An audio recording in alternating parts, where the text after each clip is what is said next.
Sorry, no, I gotta do that again. Welcome, Sergeant First Class Retired Yes. and honorary cousin, Derrick Green. Welcome to the program. Before I let you talk, I want to do a quick shout out to your t-shirt and my t-shirt for the Woke Points. And because you're an artist, we got Bosky out on the shirt today. Boom. And you got what will be the topic of probably the second half and part of this discussion is the brand of Derrick Green. So tell, how are you? How you doing? Man, I am awesome. I'm blessed. And I'm one resilient mofo. So Amen to that. And yeah. let's get straight into it because years ago, I think you and I sat and I opened my phone recorder at that time for about an hour, and we spoke in the living room in my grandparents / parents' house in Alaska. And I will say that for a couple days, your story, like, it wasn't like, oh, I was thinking about it. It was like there was something sitting in my stomach that, you know, both as a creative person and as a person was it's not something that you shake easily. And that was then, and things have developed so much until now. So Let's start from the beginning. So where were you born? Tell us, siblings, all that. Give me a little family background, which is all right, man. So I was originally I was born in Fort Pierce, Florida. One of Florida's deadliest cities, or used to be one of Florida's deadliest cities. But interesting fact, that's the home of the Navy SEALs, or the birthplace of the Navy SEALs. Shout out. That's where I'm from. Raised in a family where I had 3 brothers and 3 sisters. I had 2 brothers older than me and 1 sister older than me, and 2 sisters younger than me and 1 brother younger than me. One of my sisters has since been murdered. So down to, there's just 6 of us total now. And those were all same parents, same moms? No. So I have a brother and a sister that we share the same mom and same dad. That's the sister that was actually murdered. So now it's just me and my brother. Okay. And then everybody else are half sisters where we share the same mom, but not the same dad. Not the same dad. Yeah. And we will get into, I think, each of those relationships. I remember when we spoke last, about this stuff, that you had a pretty good relationship with the sister who was murdered. So give me a little, I guess, texture to that life, like, say, let's call it middle school Derrick life. What is that? Man, by the time I hit middle school, and a terrible story, or a terrible funny story, or something. I don't know. A terrible funny story. I'll give you insight into how the mind of Derrick works. So okay. I was an absolute nerd, an absolute geek, and I used to get bullied. Yeah. So I remember one day, everybody has their story. For those that have been bullied, everybody has their story. My story is we came back from football practice. I'm in the locker room. What position? Wait, what position did you play? I did many different positions. So I was a defensive end. I was an offensive guard, but I wasn't good at any of them, to be honest with you. I was never fast, so I couldn't be like the running back or the wide receiver, none of those sexy positions. Okay. Honestly, if you want to know the truth, I've never really cared about sports like that. You have some people that just love sports. They know the different positions. They study all the plays.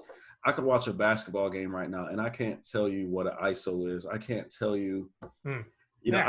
I literally had to research when somebody was like, "Go hard in the paint." I was like, "What does that mean?" Okay, so okay, yeah, it's way too abstract. Okay, so you're such a soldier, Derrick.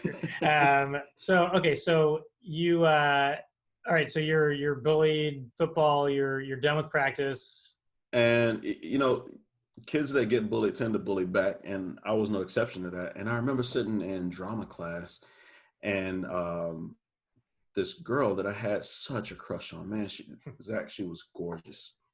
How Israeli was she? No, she was Latina. No, I'm just kidding. She was Latina. But this is probably where it started. I think I've been searching for her. Her name was Eva. even. But I had such a crush on this girl, but never had the fortitude to actually approach her. And she was asking to go to the bathroom. And the teacher just told her no. And she ended up peeing on herself. Like, yeah, she ended up peeing on herself sitting in this plastic chair. So suddenly this girl who's asking to go to the bathroom, Yeah, she really needed starts to go. she starts crying. Yeah. And the teacher's like, basically, what's wrong with you? Blah, blah, blah. And she's like, I really need to go to the bathroom. And when she stood up, you could see that she had peed herself pretty bad. Hmm. And I called her a piss monkey. I said something to her. She responded back. And then my response back to her was to call her a piss monkey. Damn. Man, you talk about you. So you said funny and sad at the same time. So there's humor in there. But then I literally I can't tell you how many instances in my life I've been trying to track this girl down. Yeah. She is the one person in life in my entire existence that I have remaining that I have not been able to apologize to. And she ultimately is the person that I want to apologize to Yeah. Wow. most. Like, yeah, I'm messed up back then. I would love to take her to dinner Damn. now Well, and that's apologize to her. that. Like we got straight into it, but no, that's. I mean, it's interesting. I have like, maybe one or two moments. I don't think they're quite as bad. And one of the persons I'm friends with to this day, where he was like a big kid, and for some reason, like at the end of recess, this was like fifth grade, I want to say, like he said something to me, and I just like, and I just like straight up called him fat for no reason. I was like, and I remember thinking to myself, I was like, why would I even say that? Like, that was not like me. We trash talk. I mean, we trash talk in sports, but never like mean. Like you just, you just getting into people's heads. But But it's I've yeah. analyzed it so many times because what I was saying about the locker room is they literally pushed me out of the shower and out into the hallway naked and held the doors closed. And the coach had to come. So I'm that kid that was standing outside, soapy, naked in Hmm. the hallway because the football Why do team you thought it was think? funny. So why do you think they like picked on you? You say like nerdy. Like what is that? And because I think that's Oh, important. Yeah. Why do you think you were like the subject of such? I don't know. my entire existence has essentially been reflective of that. The place where I grew up in.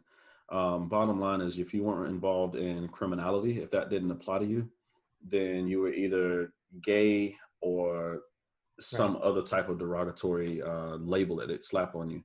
Right. And When for gay was me, bad. When gay was considered right, like this insulting term, which it was back when somebody called you gay and you fought like on spot. right. So Thankfully, we've maybe in some cities at least evolved past that. right. So my oldest brother was a gangbanger Okay. and a drug dealer. My second oldest brother was trying to follow in his footsteps.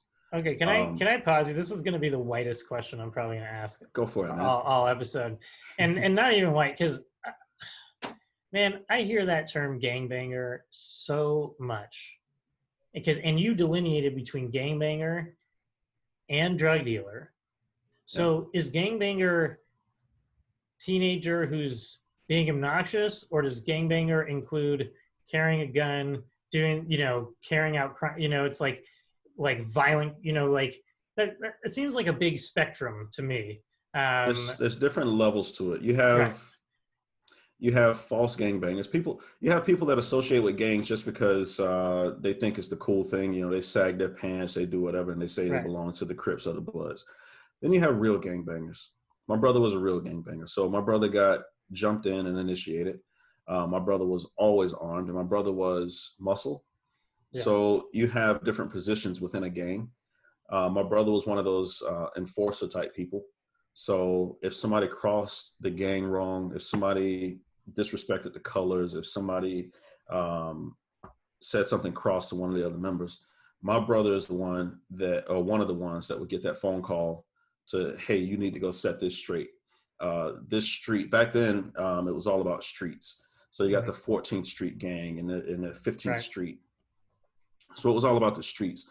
And my brother was that guy, that muscle that walks into another gang's territory strapped, like armed, ready to handle business. So he's initially just there for a fight, a fist fight, what they call heads up. And if somebody's not wanting to go head up with you, like straight up, like they're going to jump you or something like that, then my brother's that guy to pull out and start shooting at you. Okay. Yeah. So Right. and I delineated that between that and drug dealing, because drug dealing was a separate job within the organization. Like you have that person that is cooking or preparing the product. You have the person who's actually weighing the product and preparing it for distribution to the final consumer. You Mm-hmm. have the money guy, all these different people. You have different jobs within a game. Yeah. Okay. No. I mean, I find that interesting, but also like kind of important to understand that, especially like I'm ignorant because I've never been a part of one, but it's not like it's I've I've heard the case being made where it's like in certain cities, and it sounds like where you grew up, if you weren't part of a gang, it was just hard to walk the street as a teenage kid, Right. especially probably a teenage guy. Ergo, maybe you're just the kid who's just in the gang so that you can, make it through the neighborhood easier, versus the person who kind of like signs up and wants to get the stripes on the, on the uniform. Right. Okay, so you I and could your have easily gone that route. I could have easily become that kid that got tired of being bullied, so I joined the gang so I would have some additional protection. and Once you join that gang, like there's nobody that's just going to come bully you just to bully you, because they know there's repercussions for it. right. I just chose to go a different route. So that I think is, to me, always what's super fascinating about people, but about you in particular to me. Um, so the age difference between you and your brother, he's older, he's younger. He's older. Okay, He's how many years? 40. He's 47 now, so he's 7 years older than I am. 7 years. So you are what age when you really start to notice him gang banging? Probably 8 or 9 years old. Okay. I got him in trouble. When I first knew that my brother was a gangbanger, like a legit gangbanger, was because I got him in trouble. Somebody made a delivery of an unfinished product to the house. It was Okay. Coke, Yeah. and my brother was supposed to finish the process for that to turn it into crack. And my brother was sitting with my mom, So he had, and he had I a show didn't. on the Ghetto Cooking Network. Yeah, I didn't know any better, and I just took it to him because it was one of those. My room was in the back of the house, and my window, people would like tap on my window and ask for my sister or ask for one of my brothers, the oldest. And that was one of these things where they just tapped on the window, and Yeah. it's like, "Hey, can you take this to Dick? Make sure he get it." Blah blah blah. And me, just I'm like I said, I'm just a little geeky kid, so I just grabbed it and walked it out there to him, and my mom was just like, "What is that?" So she went ballistic and called the police. They So came out and they you're actually did a test. They arrested my brother. They did the test and everything. Yeah, I got him in trouble. so you're holding like thousands of dollars worth of cocaine Yes, sure. at like 8 years old. Yep. But it wasn't finished product yet, and it was fake. It was. It turned out to be what they cut into the coke, Okay. right? So when they tested it, it came back negative. They had already arrested my brother. He's sitting in the car. Blah blah blah. They thought it was a big drug bust, and it turned out not to be that. But that exposed the fact that he was a drug dealer, Yeah. and so he became watched after that, and I got my ass beat. Yeah. Shit. A few times from what I recall. Oh yeah, Um, okay. So brother's gangbanger. Your sister also older than you? yeah. My older sister was kind of my pseudo mom. My mom. This is way back in the day, man, where the minimum wage at the time was like $4 an hour, and I still remember when minimum wage went up to $4.25 an hour, and how big a deal that was for my mom. Jeez. But my mom still worked 2 or 3 jobs. Um, Yeah. mostly packaging fruit or cleaning people's houses or doing today what's called primary care, Mm-hmm. PCA. Yeah. So she always worked multiple jobs. She was always a hustler, but she was also never home. And so that left my sister, who's 2 years older than me, in the role of being mom. And she was held to that by my mom, where the house was expected to be clean, food was expected to be cooked, laundry was expected to be done, all those different things. That was quite a bit of pressure This is to put on my Tweety. sister. No, that's my younger sister. So I have two Okay. younger sisters. So Okay. Tweety Bird was the sister just under me, Okay. LaShonda, and that's the one that was murdered. Yeah. Yeah. And so you're okay. So your sister, who's the mom, or pseudo mom, what was her name? Or what's her name? Her real name is Kerlinda. Her nickname was Boosie. We all call her Lucy. Boosie. Lucy. Okay. And how's she doing these days? Boosie's good, man. She's a hustler. She's an Good. entrepreneur. She definitely has some traits of my mom or impact from our upbringing, some things that she struggles through, but we all do. We're all products of our environment growing up. But I have the utmost respect for her because for what I personally witnessed her go through in life, Yeah. to realize where she is now, and the mind that she has, she's still one of the most brilliant women Hmm. that I know. She's Wow. freaking smart. Yeah. It's just that, like many people within, um, I won't just say Black communities, but many people within poorer communities, you're not necessarily taught to value your intellect. And back to your question of why I got bullied, that's a part of what it was. I've always been a highly intelligent person. I've also had a high emotional intelligence, which today you call it high emotional intelligence. Back then, I got called a sissy Right. Yeah. or a barrel of Yes. water. Yeah. Like you're too damn Sensitive. Yeah. Yeah. right. Yeah. You're Yeah. too Like. sensitive, or oh Yeah. he's soft, or he's sweet Yeah. as water. That's what I Right. got called back then. Today, I get paid to sit and listen to people talk, or or to share my life story with other people, Right. and people resonate with it. So it's just Right. I mean, and I definitely during this conversation, like, I want to talk about how you did that within the military as well, because some of those stories are, I think they just epitomize what it means to overcome some of life's hardest things and then still have to deal with some of life's hardest people and still be positive and and productive and constructive. So okay, and so your family's like that now. Was your mom, she's busy, not at home? When she was home, how was, what was that, happy times or was it hard time, like, um brother, I don't remember. yeah. I was sharing this with my younger brother a little bit ago. As a kid, I can literally only remember one time that my mom hugged me. Okay. I don't remember words like "I love you," except again in this one time, and that was when I was headed off to basic training. I remember heading off to basic training and standing in the parking lot of the driveway of my mom's house, and her telling me that she loved me, and she told me that I was her favorite child, and she always knew that I would succeed.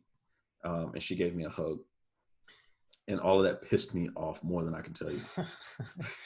So, okay, first of all, to me, when I think about you, and it's like, of all the things to have to overcome in life, when your mother is making $4.25, and that's, an hour, and that's like a celebration. When you have kids, it's really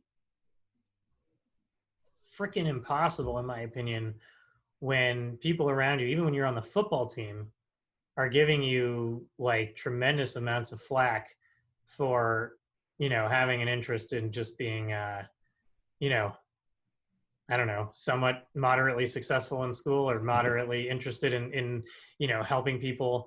And, and it's really, understanding that mindset, I think, damn, it'd be hard as a teenage anything, boy or girl, to get out of that, unscathed. Right. And School was an easier place for me to navigate than home. And with all of the traumas that I've had in life, I don't recall any of them that deal with school. I know that Interesting. I've been through different So things. even that bullying incident, you wouldn't consider like an awful No, because I was experience. getting my ass kicked at home, and I Right. was I was constantly being told at home that because I spoke proper, I spoke like white people, and I got called white. My mom, my brothers, my sisters, I was the white sheep.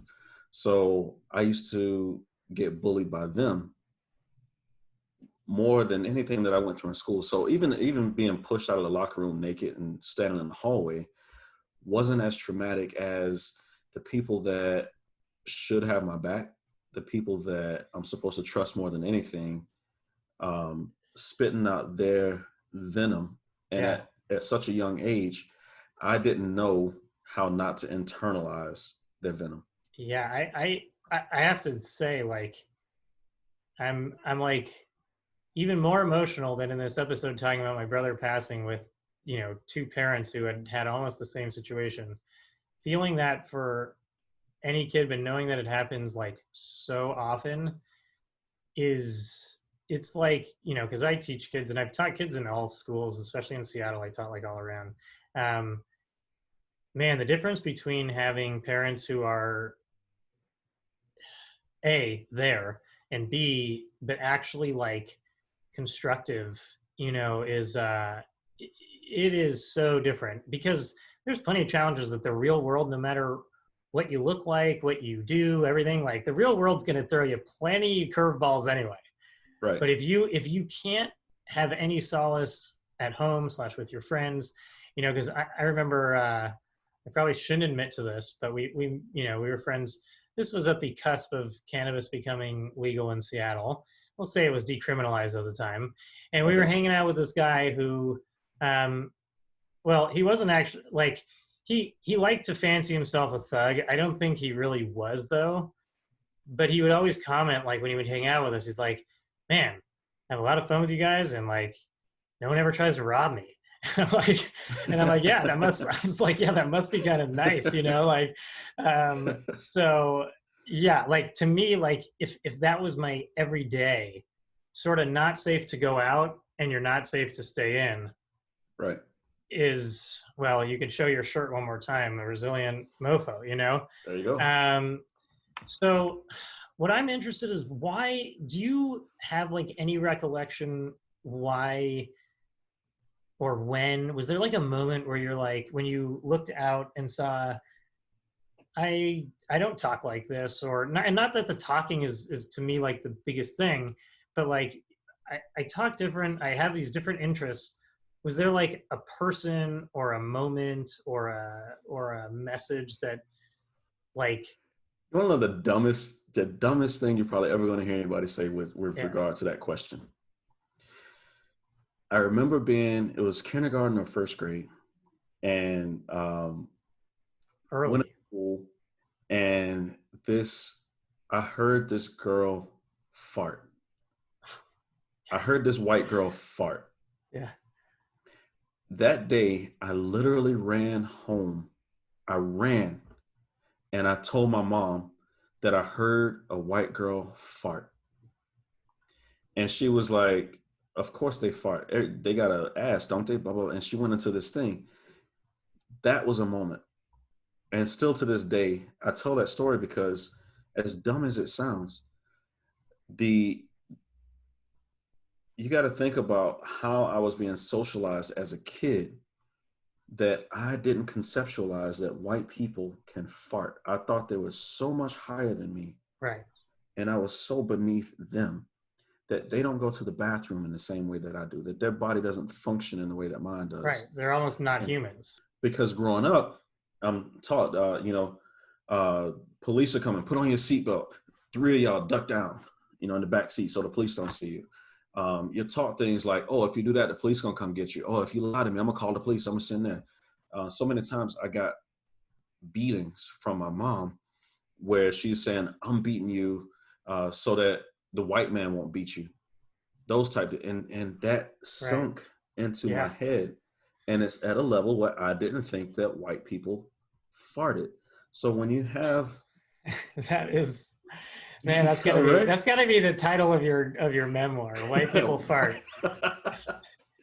Yeah, Yeah, shit. I'd get on that.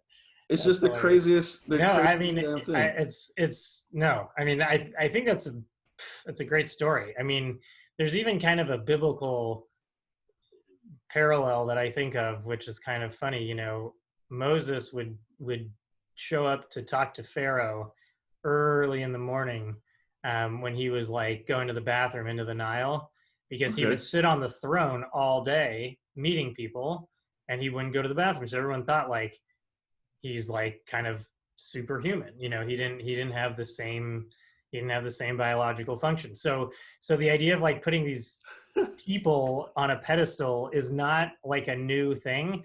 And what I find really heartbreaking and also fascinating, and also probably what's maybe at the crippling of our cultural society right now, is that what's most heartbreaking is the combination of the overzealous and actual, what I find from, you know, like you're saying, your mom is conditioning you to believe this about white people.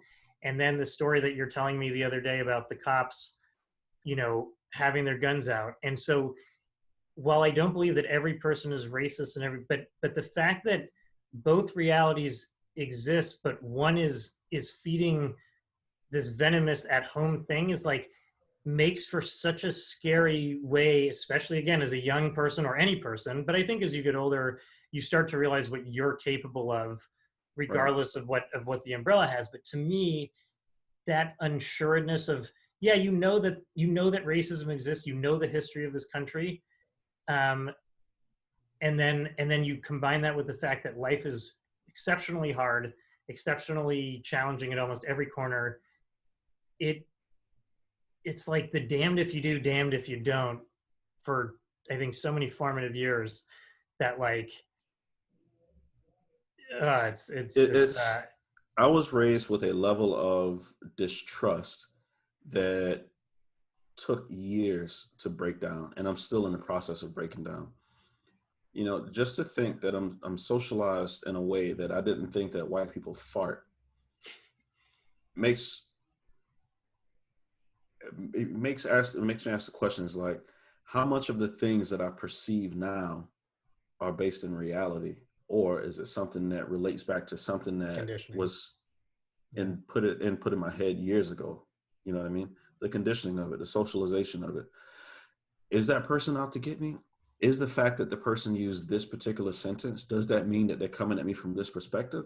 Or is that just because, this is something that I knew growing up in Florida that some people would say? And an example now, a relevant example now is the Confederate flag. Right. Oh Great yeah. example. I've met That's people yeah. that are so adamant about, I'm not racist. This just speaks to my heritage. It speaks to my heritage. I never realized, I never understood that perspective, never saw that perspective, because growing up in Florida, in Fort Pierce, Florida, especially, no, that's not what that flag represents at all. That flag represents, I'm about to kill your black ass. Yeah. So watch out. And there was never any cultural heritage attached to it, except from the fact that you just don't like black and brown people. That's what I grew up to Or understand. you definitely don't like the fact that they're integrating into society. Oh, hell no. Hell no. And there are still places, Yeah. where I grew up, it's like you don't see black and white walking down the street holding hands. Right. That's something where you look and go, is he crazy? Or is she crazy? Yeah. I lost that damn mind. Yeah. Something Hmm. like that. Because growing up, you never knew if that was going to get you jumped, or if that was going to get you, accosted in some other way. Like nobody's just shooting you on the street because you're walking with a white girl, but it was just a different upbringing. So yeah, it goes back to like thinking what's embedded in my mind today that isn't rooted in reality, but rooted in something that I experienced at a childhood level and took a meaning from it that's not actually intended today. You know what I Yeah, mean? and I think like to me what I think is sad, and then I want to keep moving forward into your story, is what's happening now is people are, you know, they're taking one aspect of one idea, making that the absolute truth, and then shutting down a conversation where you could say, all right, I see the realities in what, in the validities of aspects of what you're saying, but there are other approaches, and to not be even open to like talking or having a dialogue or discussing, like not everything is a is me devaluing you or everything else. And that's like where I feel like we're slowly losing that. And it's because honestly, people, like you, who and people now, they're not facing themselves. People are scared to face themselves and say, okay, am I doing this because the media is telling me to do this? Am I doing this because my politicians are telling me this? Am I doing this because I know this is right? Because just think about everything. Give it Right. give it honest thought, and discuss it with people who aren't just the people who give you comfort necessarily, but people who also challenge you. Because especially in quarantine time, it's like I've had really good conversations with people about some of these issues where, yeah, I have my own ideas and preconceptions, but I like to know how people feel, even if I don't necessarily agree with their conclusions or their formulations. Like it's just important because they feel that way.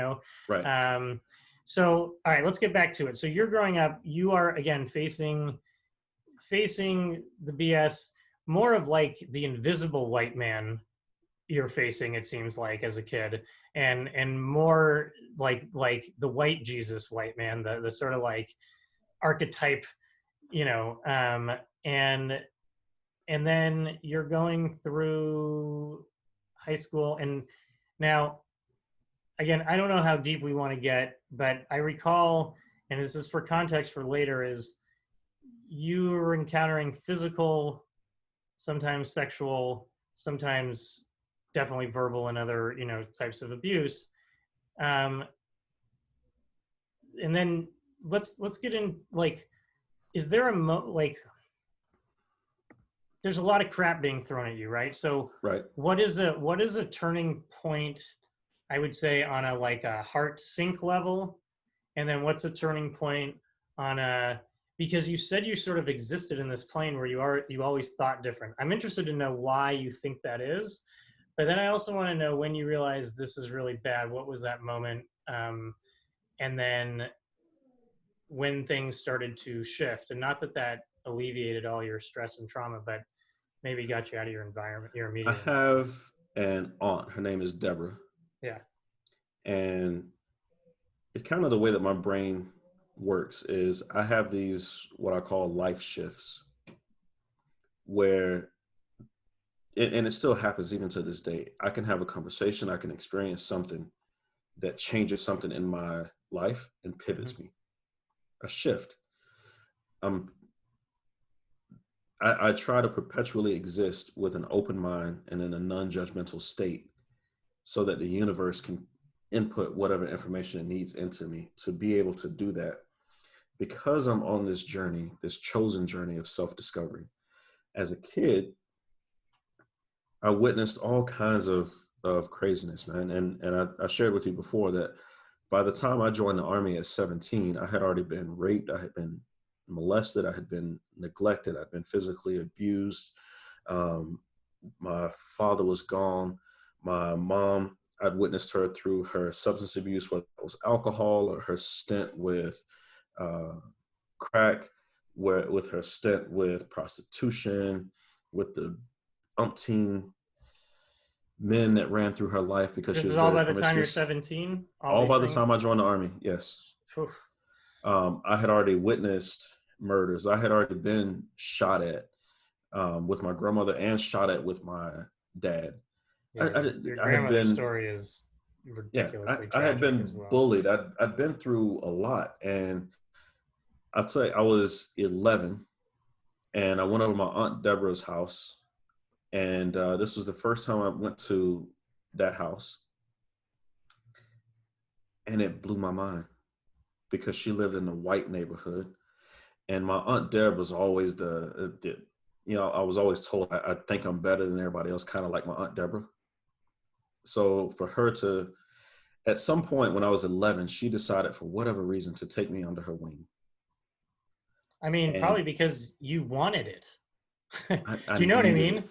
I think, Yeah, yeah, well, yeah, no, you need it, but I know when people are hard workers and they want to do something like in the creative field, it's like I want to find a way, not that I have enough resources right now to just employ someone, but if I can help a person who I know has it and I have the complementary skills, it's like you just want to help that person because you know they're genuine. right. Um, so yeah, sorry, can continue. So Um, that was it, brother. I went to her house. yeah. Um, she had a manicured lawn. Hmm. I remember walking into her house. I still remember the feel of the air conditioner. And I was just like, what is this? She had central air and heat. This I had never heard of central air and heat before. And she bought these Rock'em Sock'em, like these little robot things that like little boxing things. There's a red one and a blue one. And they just stand in the ring and just punch each other. You like knock the other person's head back Yeah. or something like that. Anyway, this toy, she had rules. Don't sit on this furniture. Don't do that. Don't do this. Don't do this. Right. Don't da da da. Y'all stay within this realm. Don't go out there acting a fool, running around in the yard. She had rules. She had structure, and she was at the time a sheriff's deputy. Was she married? So she was married. Her Yeah. husband was a Haitian immigrant Okay. who played soccer, Wow. and he was a cook. He didn't speak English well, Hmm. and he was the coolest dude ever until you Yeah. did something to one of his cars or something like that. Still to this day, he's a neat freak, and his cars are always immaculate. Yeah.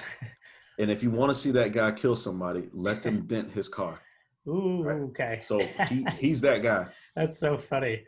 What But a what a what a thing.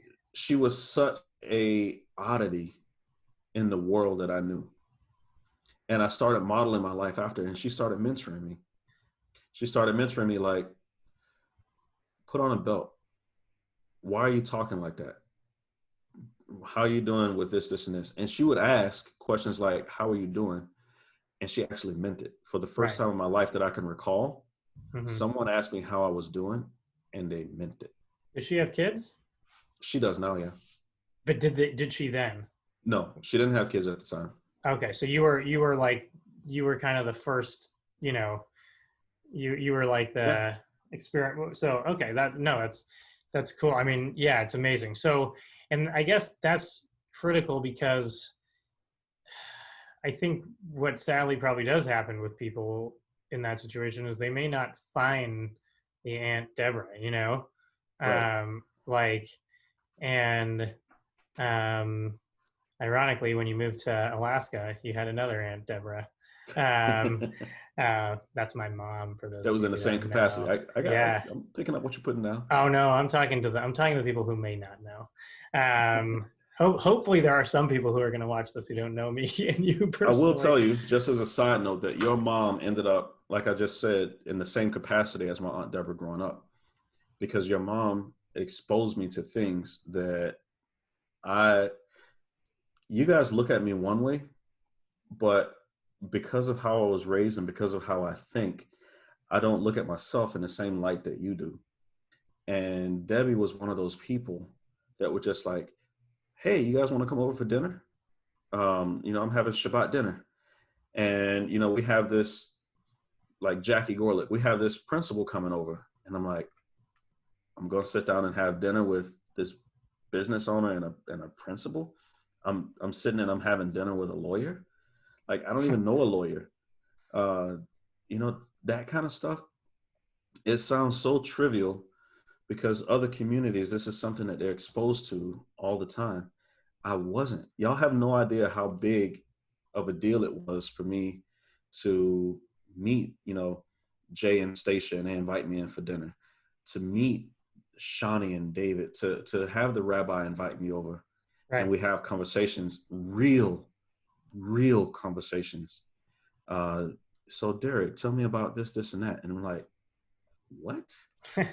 Yeah, and I'm sure, and the fact that you were serving at the time, you know, and active, they probably were really interested.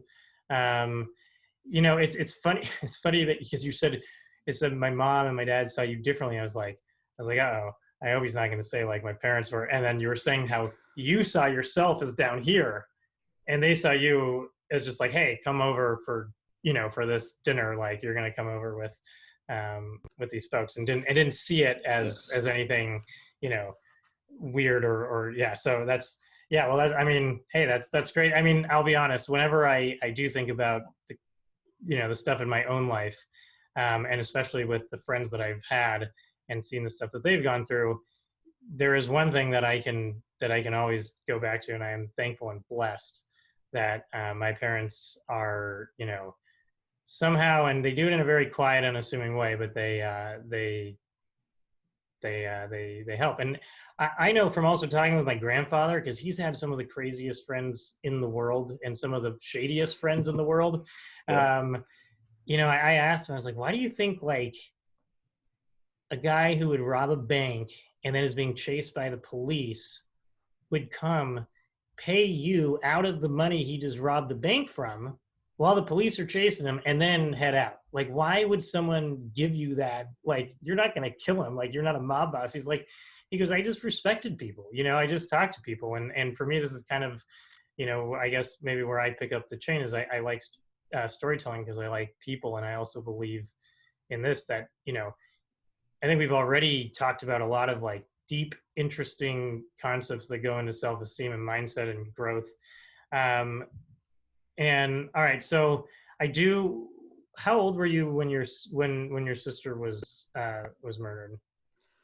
24. Okay, so It was my daughter's first birthday, so uh, 24. all right, well then we're not there yet, because I do want to talk about you getting into the military, what that was like, and Crazy. what specifically prompted you, and was it like, hey, I'm out of my surroundings, everything is cool, like. So I was walking. I went to my first high school was a school called Westwood. It was a predominantly black school, and that was my real introduction to racism. I mean, just blatant out front. Um, we don't allow niggers to sit at this table type racism. So it was predominantly black, but it's in a agricultural area. So the white kids that do go to that school are all like in the 4-H program. They all raise livestock and farm and do that kind of stuff. They had the big ass belt buckles, the really, really tight jeans, the plaid shirts, the cowboy, like the full on out, and they embodied that. And I was just always a curious kid. And so I remember one incident where I could have literally had my life stomped out. And it's because I used to go to the pig pens in the back of the school, and I would just stand there and stare at the pigs. I thought it was the coolest thing ever. Like, these are real live pigs, and those are real live cows over there. Like, that's cool to me. And so I used to throw pine cones into the pig pen and watch the pigs eat the pine cones, because I literally watched a pig eat poop out of another pig's butt as it was coming out, and I was just like, we got dude, farts, poops, trauma, everything, all of it, man. We got everything in this episode. It's amazing what shapes a person's life. I agree. I have so many things in my mind that this is why I was asking you about a podcast, because I plan on taking every life experience that I possibly can and getting it out of me. I don't feel that my life's experiences are mine to keep. I think I've endured everything that I've endured so that I can share that, and perhaps somebody else can gain a moment of inspiration or something out of my life. This is why I share. Yeah. So back to the ROTC story, or the military. Pig poop. I threw pig the pine poop, cones in the pig pen, and this girl, somehow her pig's leg got broken. Oh. And it was a show pig. It was supposed to go to the state fair. And this girl told everybody that I broke her pig's leg. And I got chased. By these country dudes that wanted to just jump me. Yeah. Because I broke this pig leg. And there was nothing that I could say, dude. It was like they were waiting for anything to possibly point the finger at you. Yeah, it's like the Emmett Till or any of these other situations where it's like, oh, you looked at a white woman the wrong way, lynch him. Right. That's exactly what, and there's no quieting that mob down. Except this was a pig. Right. This was a pig. But I'll tell you, there was a ROTC instructor. His name was Sergeant First Class Smith, black guy. Yeah. And he saw me walking in a hallway and he said, "Come here, young man." And I came over and he's there in his what we call Class B uniform. He's not wearing the jacket on top, just the shirt and everything. And he's like, "What are you doing? And where are you going?" And I'm like, I'm headed to class over here. And he's like, no, where are you going? And he had a conversation with me. He's talking about where am I going in life? And bro, I didn't have a direction. When somebody asks you that, it's like asking people today in 2020, what do you want from life? And people go, I don't know. Well, what's your dream? I guess I never thought about it. How? This is where I was back then. And he was able to read me. And he just said, listen, you're going to go right now to the guidance counselor and you're going to enroll in ROTC, right? He let me go back to where they were shooting that day and he let me shoot. And I've always been a natural shot. And I got down and I shot and he was like, oh, I want you on the rifle team with me. So I changed, I added ROTC and it absolutely changed my life. It gave me a purpose. Now, before that had happened, it's not like I was completely naive to the military. One of the most inspirational things I'd ever seen in my life was going through the graveyard and they were putting the flags on the grave of veterans. And I thought it was the most amazing thing I had ever experienced to know that even after you die, somebody is walking around and your name is on this roster and they're trying to find your headstone so that they can honor you and honor your service and put a flag next to your grave. Whereas I always thought I would just go into the ground and be nothing. Yeah. So I'm like listening to, that makes now 3 moments, or maybe 4, I guess, and maybe including, you know, what you were talking about with my parents and the community up there, but where literally just having someone believing in you will change everything about where your direction could be going, especially if you're heading potentially in like a negative spiral. And you know, it's like your aunt just sort of saying, listen, you got rules, start getting your act together. And it's not like coddling you, it's not just like playing into your weaknesses and all the things that are difficult. It's saying, yeah, it's difficult, but pull your pants up, do this. Oh, where are you going? No, where are you going?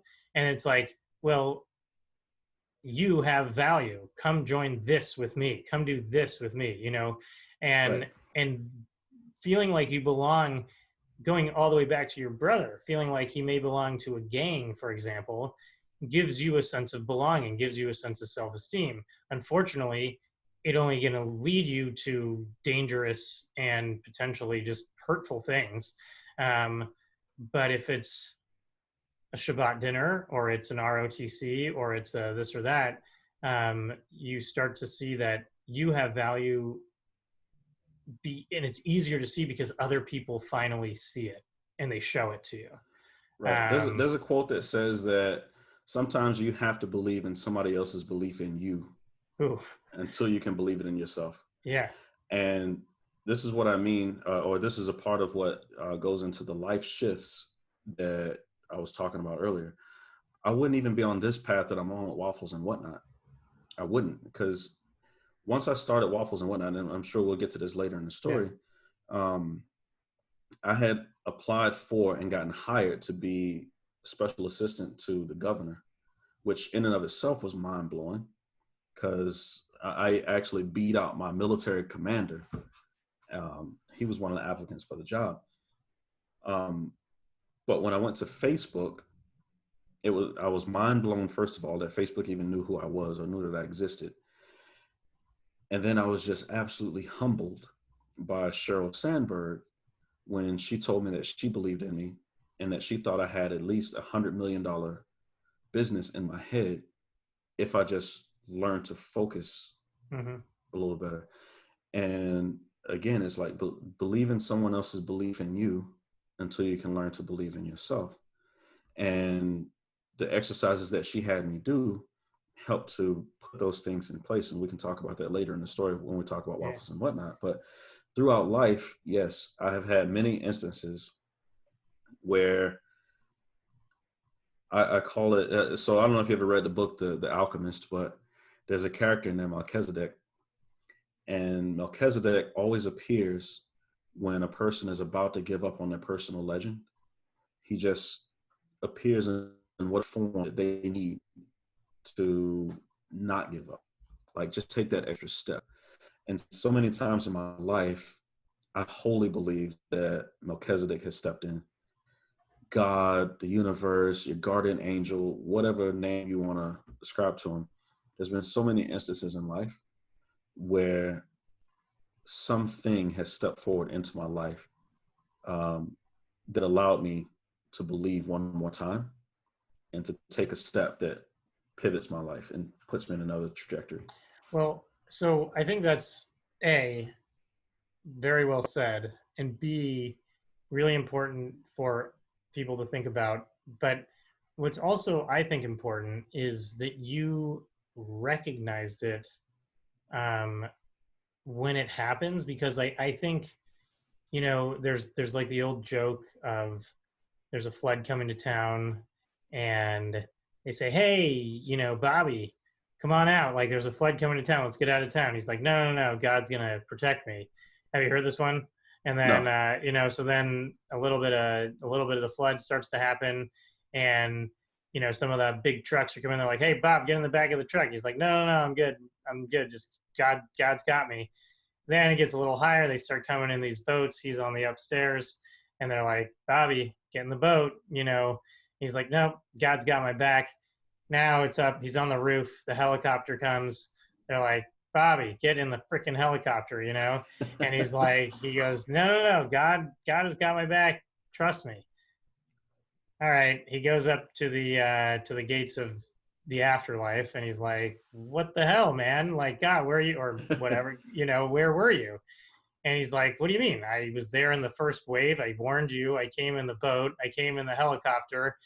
right? And you just said no. So, you have to like recognize whether you want to call it God or just opportunity or, life shifts, which actually I think that's a cool term. Very similar to like writing terminology. But those moments, if you're not aware of them, you you miss out on like so much opportunity to learn for yourself, but also to then like what you're talking about in terms of using your experiences to then bring to others, as a form of growth. um, it's like, yeah, I think that's really where the change starts to happen, is when you start to become aware of yourself in the situation, and therefore you can become critical of your decisions and of your perspectives and of other people's perspectives, but you got to realize it. Right. um, Since I was a kid, I've kind of always looked at my life and realized that my life could be different than what it is. mm, And I've always questioned, for as back far as I can remember, I've questioned why I'm here specifically. And I have a mindset that's a little bit different. I've always been different. I've been right. called different my whole life, but I chose to embrace it instead of fighting it. And most people will say something like, "Jesus, take the wheel." I've never said, "Jesus, take the wheel." I've always said, "God, teach me how to drive." Yeah. And so Amen. that has been one of the biggest change factors or impactors for my life. Is, you know, at my wife's funeral, when I was delivering the eulogy, I said, "I've never asked for a lighter load." It was from a passage from this little book called My Daily Bread that Christianity, they leave these little books hanging around all the time. And I remember reading this story in one of these books, and it talked about the guy carrying the cross. And, you know, he was carrying the cross and he got super tired. And finally, God said, "Okay, I'm going to take you into this room and you can pick the cross that you want to carry." And he goes in, he looks at all the crosses and he picks the lightest little cross. And God says, oh, no, you can't have that one. That was the one you just put down. And for me, I haven't asked for a lighter cross. I've always asked for a stronger back. Yeah. And it's just a different mindset I noticed between me, especially as an entrepreneur now, between me and people that are more what I call employee minded people, where you have this entire demographic of people that they just want a lighter cross all the time. They want God to take the wheel all the time. And even when they have the ability to learn how to drive or to strengthen their back, they choose not to because there's an easier way. And even though that's the more difficult way, it's the harder way. You know, people work in minimum wage jobs. They have skill sets that they can bring to the table, bring to bear, that can get them out of that situation, but they choose Right. to stick with comfort and familiarity. Like, I know that I'm getting this amount of money on every other Friday. I'm gonna stick with that, even though I know it's not enough money to pay my bills. I'm gonna stick with that instead of actually executing in faith. For me, when people have faith, if you have faith, you jump. If you have faith in God, the universe, the Tao, whomever you subscribe to, if you have faith, then you say, okay, I'm going to be the authentic me that you created me to be, and I'm going to run at that. And I have faith that as long as I keep running at this, even if I fall flat on my face, I can get back up and I'm going to keep going. And I'm going to keep doing that until I die. So it's interesting again, because this comes back organically to what I was saying is this sort of theme of when someone else believes in you, you can believe in you much easier. And so the idea of being an entrepreneur, the idea of fighting what is supposed to be everything is against you, or that you are not so great, or you are not this. And you know, what I like what you said is there's, and not to like, again, poo-poo on employees or people who work regular jobs. There's nothing like wrong with it. But I think, you know, it also removes the stigmas that I find to be extremely that shouldn't be stressed, like race, like you know where you grew up and all that, and versus your ideas, your mindset, because that to you was 100%, and I think for most people is 100%. You know, what's going to kind of bring together what your character, the way you act with people, and it's super unfortunate that we have definitely, you know, a lot of preconceptions when it comes to people who don't look like us everywhere around the world, because it prevents us from understanding more ideas and more, you know, just like bringing us all together. Coming back to this idea again, when someone else finds you worthy, you find yourself worthy. To me, I think, particularly in a situation like this, when you are in a place of self-doubt, and you know, the best way I can relate to it is both on a creative standpoint, but then specifically with like my brother, you know, again, I always think about this moment where it's, all right, well, I lost him. There's a lot of pain. Do I want to lighten the cross? Do I want to lighten the burden by ending the pain quickly? Or do I want to say, I feel this pain because of something that's actually great and powerful and motivating and inspiring, and then use that to then be the, you know, resilient mofo that really I hope all people can be, because, you know, our bodies are pretty resilient. Our thing, you know, especially if we decide to be that way. So let's go. Okay, so you've joined the military. What? Okay, you're facing some real racism. You know, white, like, or you're facing the type of racism that you were told exists. And but I hope, and just for the sake of getting the whole story, I would assume as you went through the military, it wasn't all rednecks trying to lynch you. Hell I hope no. that. And the military does a great job of trying to snuff that out. Yeah. So by and large, my entire military career has Which been is how many years? Many years, right? 21 years I served in the military. Thank you for your service. And yeah, no, I mean, Thank you. proud that you're almost my cousin. So for the honorary cousin, you taking the title back? Now I'm almost a cousin. I thought I was honorary. You can't take that back, man. You are, cuz whatever. So Let's go. Keep going. in the same way that you could have taken Ari's early transition a negative way or a positive way, and you made a decision to fight through the pain and take it in a positive direction. I battle with that, anything that I encounter throughout the military, whether it's racism, whether it's different forms of bigotry, whether it's my own insecurities, you know, every single thing that I encounter, adversity that I encounter, I have a decision. I have a choice. The quote that says that the most powerful thing in the world is a decision. I wholly believe that the most powerful thing in the world is a decision. Yes. You decide consciously, am I going to take this as a positive or am I going to take this as a negative? And you just pivot from there. You make a choice and you go in that direction. And if you choose to go in the direction of positive, I've always found that there are lessons to be learned out of everything that I encounter. And as I'm around certain people, it's like the law of attraction. There are certain entities that are brought into my life that help me pull out the lessons out of something that I learned.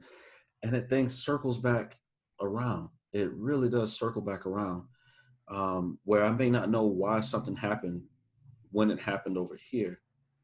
But now, like many, many, many years later, oh, that's why I went through that. I get it now. Mm-hmm. Like that's potentially why I went through that, why I had that trauma. So whatever racism I do, go ahead.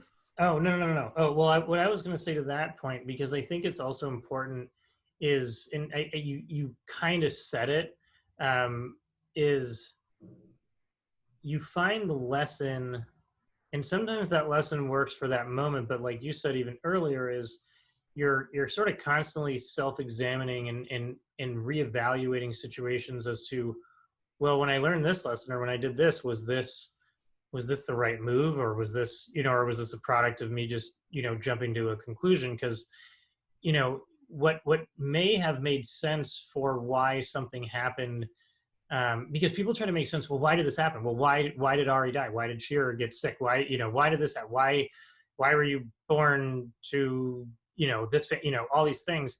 Well, you could like literally spend all of everybody's lifetimes try to uncover a reason, but it will always come down to what you said, which is the most powerful thing, which is a decision. Because is your decision going to be, well, this sucks, so I'm going to make my life even worse now because I'm in pain and pain is bad and I don't want to deal with it? Or is this a challenge that you can learn from, right, that you can make decisions to, at least in your own life, try to prevent these things from happening as best as possible, or be prepared for when they do. Right. All right. So speaking of terrible things, it sounds like overall, you're going through the military. Was there a story? I'm loving these moments of like Aunt Deborah, and then the guy you meet who got you to go to the rifle thing. Was there a moment then when you're in the service where, again, you've got these jerk rednecks, you've got your, whatever, I'm sure just military assholes. But then when was like the moment where you're like, whoa, my world just expanded another dimension, I had a guy named Aaron Pelzer. He was a staff sergeant. Jewish guy? No, black guy. Okay. Pelzer. Wow. All right. Pelzer. Wow. I know, right? Yeah. Hey, my last name's Green. I'm not Jewish. I know, for real. And so, Aaron Pelzer. Yeah. Okay. Yeah. So Staff Sergeant Pelzer called me in his office one day, and I was like this little hard charging kid, but I was really rough. He called me in his office. You're the Charles Barkley of. I'm just going to be blunt with you. And he said, Green, he's like, why do you act like such a nigga? And I was like, excuse me, Sergeant? Yeah. And he's like, don't worry about all the sergeant stuff right now. I want to know why you act like such a nigga. Like, why do you choose to not get your hair cut? That somebody has to tell you to cut your hair. Why does somebody have to tell you to shine your boots? This is way back when you had to spit shine boots. You know, why aren't you doing this, this, and this? He said, you're from Fort Pitt. You're from Florida, right? Yeah, we talked about it. Because he made fun of me before for liking Florida State. And he goes, you left the ghetto. Why do you choose to bring that here to Hawaii with you?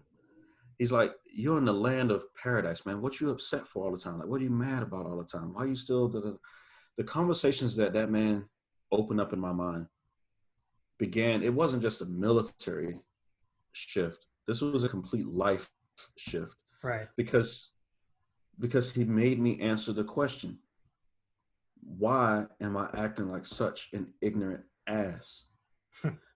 Why do I choose to not do this, or that?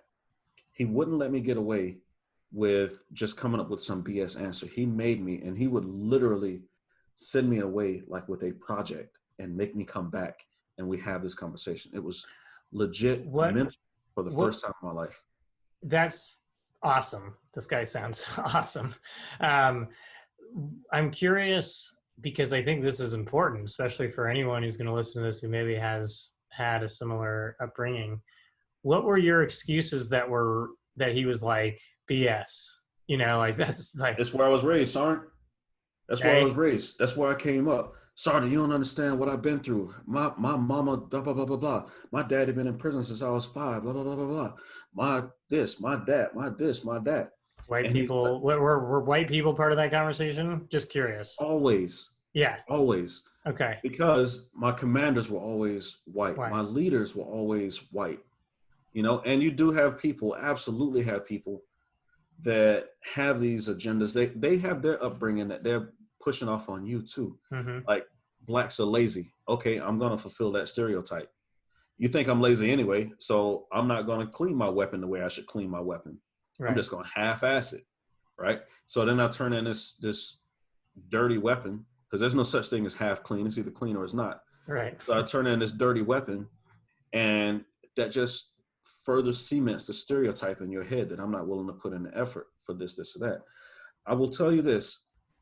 Sergeant Pelzer put his foot, and I'm talking about, dude, he put it so far up my ass, I was tasting his toe jam. Yeah. And I thank him for it, because within 3 years of joining the military, that man had me as the #1 military policeman in the United States Army. He helped me to put the mindset, to change the mindset, to put me in a space where I could go out and lead this team to win this competition and be the #1 military police team and the #1 military police team leader in the entirety of the United States military. But more importantly was the question after I won. And he's like, okay, now what? Yeah. You've been inducted into the Military Police Hall of Fame. You're the #1 military policeman in the United States Army. You're the #1 law enforcement officer on the island of Oahu, you know, for the state of Hawaii. Now what? You did all of this by age 22. Now what? And it's like, okay. And then, you know, he still mentors me to this day. What is the impact that you've had on other people's lives? I want to get him on the show. Can we get him on the show? He would, dude. Yeah. He'd do it. His story is amazing. He's a great guy. Yeah. No, I mean, literally everything you're saying, I'm like, damn, this guy's like, you know, it's like bringing me in closer. Powerful people. There's a quote by T.D. Jakes. He says, powerful people see potential in people. Yeah. And he saw the potential in me. And again, this goes back to, I needed to believe in his belief in me. Constantly questioning, Zach. Constantly. When he says, he says things like, you can do it. And my brain instantly goes, can I do it? You brought up one element of when you're cleaning your gun or not cleaning your gun, or people are having this stereotype of me, so why wouldn't I live up to it? And that, you know, can be something that's race-based, could be something of your upbringing, could be something of what school you went to, what your family's like, you know, your older brother was this, so therefore you're this, whatever. But it was interesting, again, that you mentioned, and I just like to point these things out because it's like the difference between continuing down a negative path and totally changing everything about your life by deciding, well, I'm the one who's going to clean this gun. I'm the one who's going to get inspected. I'm the one who's going to, do it. So I can either represent this as myself and what I am and show what I am capable of. And what's amazing is by 22, you showed that if I actually commit and I actually believe in myself, despite where I came from, despite all this stuff, all the stuff Right. that you threw back at him, I mean, that is not a small feat. And um, just for the sake of for entertainment, I remember you told me a good story that I think you should tell the listeners about when you got a call. Well, you probably had multiple of these from like a pretty racist soldier, and because one of your jobs, you know, I should point this out, even though I didn't give you a long introduction. One of your jobs within the military, if I recall correctly, was helping people who were on like suicide, Yes. calling in with suicide calls. And again, here you are, a guy who's had every reason to quit, helping people, in these situations. And some of them were kind of funny or ironic that you would have to get them. So maybe just tell one of those stories. Okay. I don't remember which story I was telling you, but I have this guy. I'm not going to say his name. Yeah. He's still a corrections officer today at one of the prisons here in Seward. And he's a very racist guy.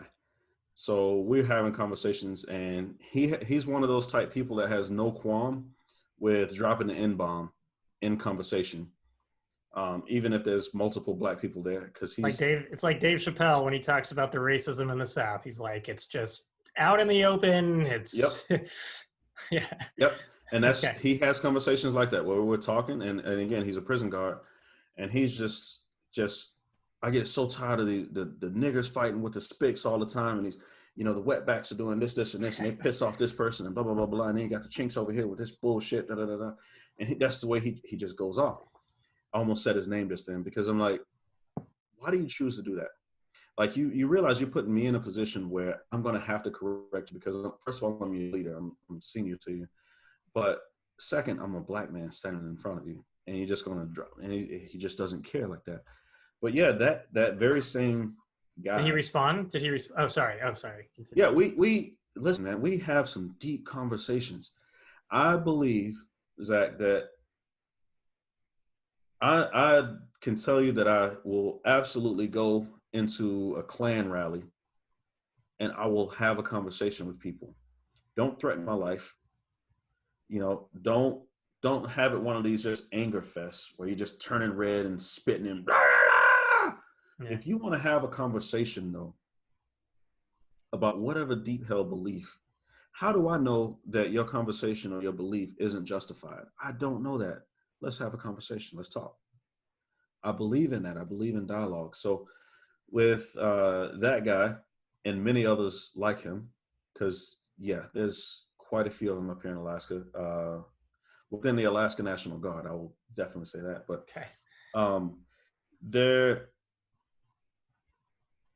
He let me know straight out the bat, because I actually say this when I introduce myself as a leader. A part of my stump speech is, if you're racist, you're racist. Right from the get-go. I said, when we're in a private room or something, you pull me to the side and, Green, I think you're a nigger. I don't like black people. I don't like this. I don't like that. Just tell me. Don't smile in my face, pretending that you're one way, and behind my back talk about another. And he's one of those guys that came up to me and flat out said, hey, listen, it is what it is. Okay, cool. But you're right. One of my jobs was as a suicide intervention instructor. And he called me one day because he was getting ready to jump into the ocean. And his suicide plan was to jump and swim as far as he possibly could until he literally could not swim any further into the ocean and just go, because he knew he wouldn't be able to make it back. And so I talked with him. Never once during that entire time that I was on the phone with him did he call me out of my name or say anything like this. He just had real life issues that he was dealing with. And I had him on the phone and kept him there. And eventually got the troopers out there to come and get him the help.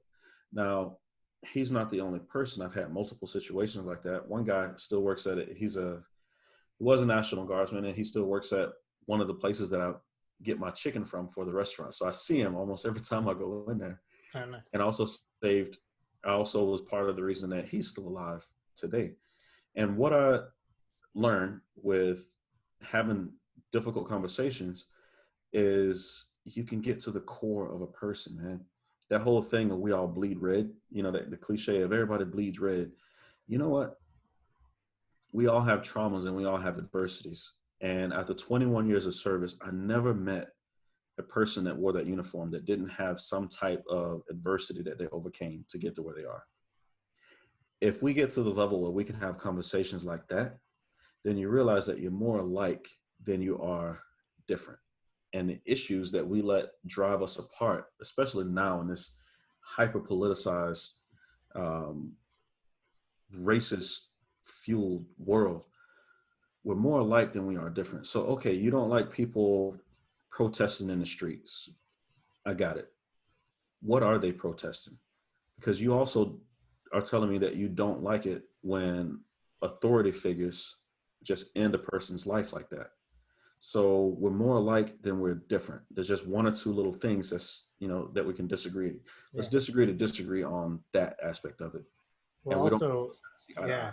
And I was going to say, like, going back to that original point, and I'm going to let you finish because you're basically wrapping this whole thing up in a beautiful bow. But it goes back to that idea of like both those sides, that you were brought up believing about this hatred on both sides, where there's reality on both. There's definitely, and what you often refer to as like, well, maybe you're justified in the way you think. There's a reason why both people are feeling that way. And even in those feelings, they're justified. And then it's like, well, how do we then again, and I believe, like you just said, it's like when we are honest about our trauma and our adversity and our overcoming things, we connect on a deeper level, but we are then more comfortable saying, hey, I get what you're going through, and I get that this is where you want to go with it. I may go this way. It's okay, like just don't hurt anybody. Don't have hate in your heart. Don't have animosity, especially towards an entire group of something, because that entire group means nothing. You got to look at that person. And yeah, wrap it up, because I you had the bow. And For me, the bottom line is this. I understand that a person's value isn't attached to their job title. It's not attached to what they've accomplished in life or any of that stuff. That Sheryl Sandberg said something to me that was so profound that it literally brought me to tears. And I'm not a person that cries. Where we're sitting there at Facebook, and she just said, that she believes in me, and I have this 100 million idea in my head, and blah blah blah. And she said, Derrick, in the past few years she started rattling these things off that I'd done, these accomplishments, and it's kind of like my head swelling, like, oh yeah, I did do that. My head doesn't actually swell like that, but kind of like, yeah, I did do that stuff. And she says, yeah, but none of that matters, because you did all of that yesterday. And the only thing that matters is, what are you going to do today to make tomorrow better for somebody else? That statement, because I'm a person that internalizes and I think about the words that are coming out of people's mouth, was just like, wow. So I look, and, I came back and I wrote a book, because for me, one day we'll get a chance to talk about my marriage and the different. Oh, we're gonna do an episode 2. We're gonna do an episode 2, but I think we hit such a great, like, sort of like parentheses right now. Sorry if you hear music. I have an artist in here that just obviously just. I just started hearing, so that's probably another good reason. But no worries. But so again, what I thought was interesting is is how are you going to help it for someone else? And we didn't even get into the details of some of the horrendous things that again your life specifically entailed. but that, I know some people, they work so hard on getting themselves picked up, and sometimes that is the goal. But I know that as soon as you start to see yourself attracting other people who like growth, and you start to see the growth, the second, and I believe this, I could be wrong, the second you start to then build that net of people who want to help you and help others and who are genuinely about that, your growth goes like way up, way faster. Yes. And the people who want to help you, because they saw, oh, this person's not just out for themselves, they're legitimately about their business and the business of helping others. And, I want to be a part of that.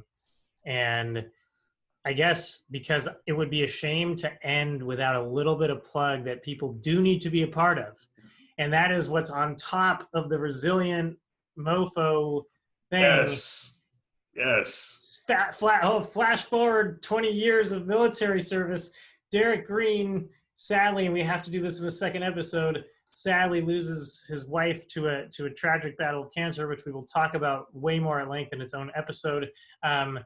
And then rises like a phoenix out of the ashes and starts one of the most delicious and fastest growing Alaskan and soon to be world nationwide and global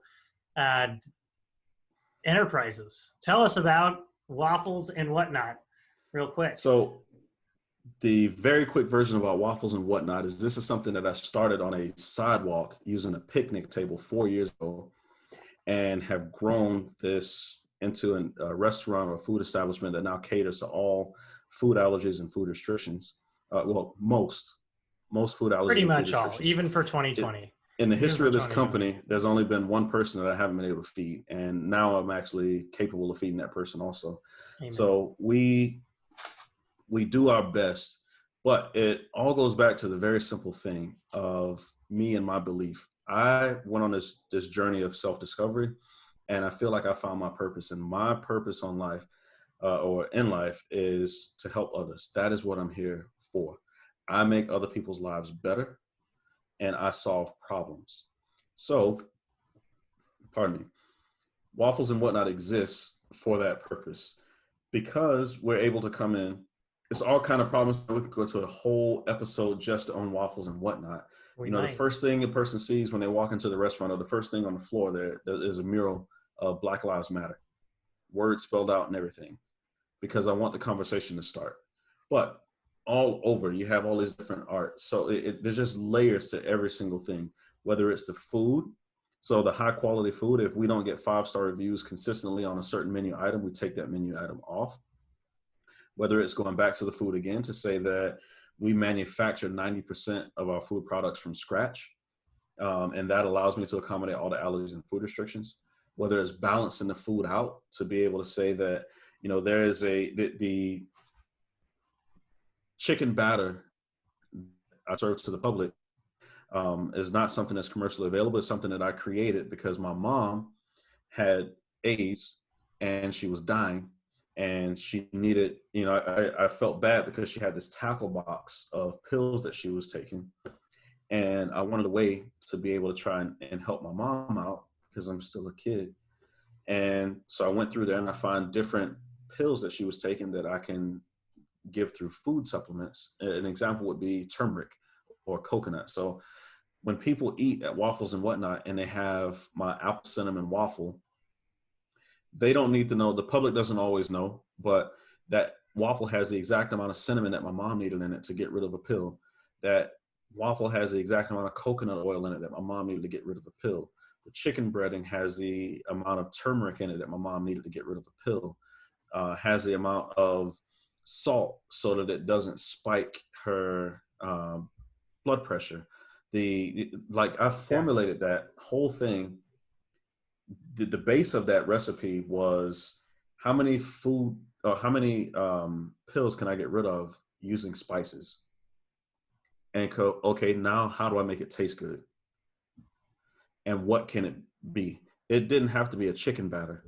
If it would have came out that thing needed to be, a roll of challah, then I would have, and I kid you not, I would have a challah store. I would have a bakery based around that. And that's just the way that I am. I'm here. Waffles and Whatnot exists to make other lives better, other people's lives better. And even as we expand, that's what I seek to do. I am going out and looking for food truck operators or people that their businesses failed, but they have a passion for what they do. They just may not have had the business savvy or the backing to stay in business. And I'm here or to the tell those people, resilience, or the or the resilience, resilience. because I think the one thing that all this stuff prepared you for was you had seen how life could be as hard as it could possibly be by the time you were, I don't know, pick an age, because it was already hard. So, I think some people then when they go out to, oh, I'm going to start my own business, or I'm going to do this, or oh, I've decided that, yeah, I've given up on the old way of thinking and now I'm positive. It doesn't mean that reality doesn't exist. You still have Right. to be prepared for, for setbacks and people being jerks, whether they're the same people in your community or people outside of your community or whatever. People are people, and Right. you got to be prepared for that. But yeah, I mean, I think it's amazing. I think it's amazing that, because I remember that this was a dream of yours. You had spent, again, 20 plus years in service for the country and for other soldiers, and for everybody, and then getting out, starting a restaurant after, and remarrying and building your family is amazing, but always having the focus on others, that you're just kind of a conduit for learning and hopefully spreading both health and, positivity.